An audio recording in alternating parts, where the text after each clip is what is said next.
All right, well, first of all, thank you, board, for these meetings every few weeks. I know it's a thankless job, and I just don't know how we got here.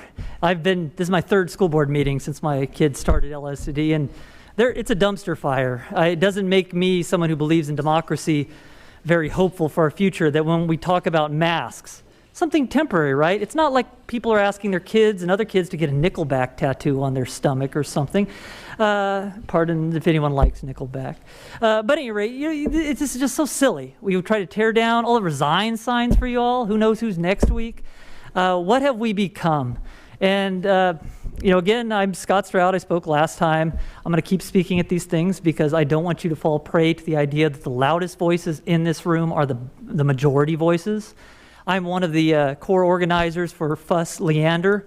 That's a group of now 12,000. We get a huge amount of requests every day, and we're not even out there proselytizing this group. And the other groups, the anti-mask groups, are around 64 and 165 or something. And, I'm sure this issue brings in a lot of people that want to fight a political battle at this level down on this issue. So it's silly. And the parents that I've been hearing from on our Facebook group, everyone's worried. Everyone's going from one quarantine period to another. They're losing faith in the board. They don't hate you, but they just worry that we're being reactive and not proactive. You're being reactive, not proactive.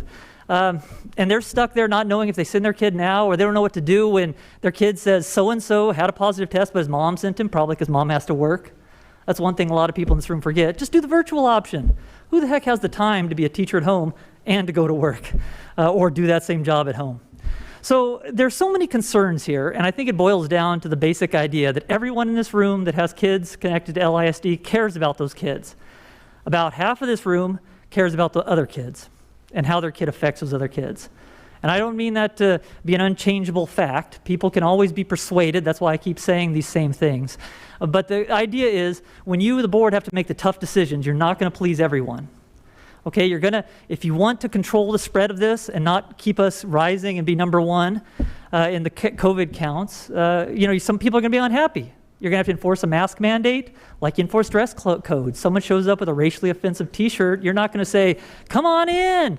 Someone brings a dangerous weapon to school, you're not going to say, "Come on in." We have abilities to enforce this stuff. And in a pandemic, stage 5, when ICU beds, don't listen to people using YouTube for their epidemiology. You had doctors last time I was in here telling you they have no beds left. And we have people up here waving horse tranquilizer in front of you. Okay, so it just, I don't know how we got here. As the great sage Ricky Bobby said, I'm mind-bottled, or this is mind-bottling, how we got here. But we're here, and the question is, what do? Do you keep being reactive and mess around with maybe a mask mandate unless you don't want it? We're going to be in virtual in no time.